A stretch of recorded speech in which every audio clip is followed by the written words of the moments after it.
Hi, and welcome to Jay's Helpful Videos. Today I will be replacing an Andersen casement window. You can replace the window from the inside or outside the house. The first step is to remove the stopper screw, which prevents the window from falling out of the track if the window is overextended. Next, I will release the operating arm and tuck it away by using the crank to retract the arm. Once the operating arm hardware is removed, be sure to hold the window as it will now move freely. Now I will be able to release the lower and upper hardware and remove the window from the track.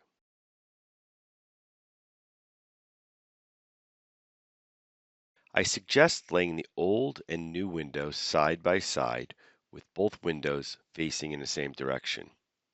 You can identify the top of the window by the white or beige track shoe and the weather strip. The bottom of the window will have the operating hardware and either a black or brown track shoe. I will remove the hardware, clean it up, and reinstall it on the new window. I'm using an engine degreaser to break down the grease and grime, followed by WD-40 to loosen and dissolve any remaining oil, dirt, and also to help loosen rust. The steel wool will remove any rust and corrosion from the hardware. Finally, Slide Out is a great silicone lubricant that I've been using, and I will use it on all the window hardware.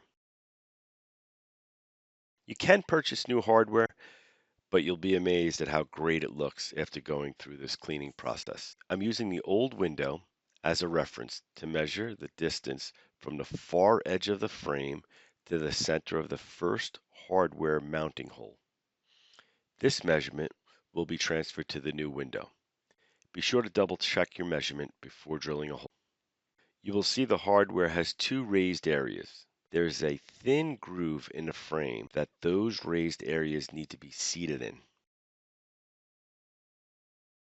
I'm using an automatic center punch to create a small dimple in the frame, and I'm using a 3/32 inch drill bit to drill a 1/8 inch deep starter hole for the screw. Once the first screw is secure, I'll use the hardware itself as a template to drill and install the remaining screws, and I'll do the same for all the remaining hardware. Now we can reinstall the window, carefully aligning the top and bottom shoe in each track.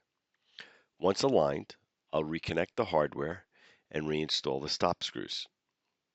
I'm using the Slide Out silicone spray to lubricate the hardware for a smooth operation. And you're all set. I hope you liked the video. Please take time to like and subscribe to my channel. Thanks.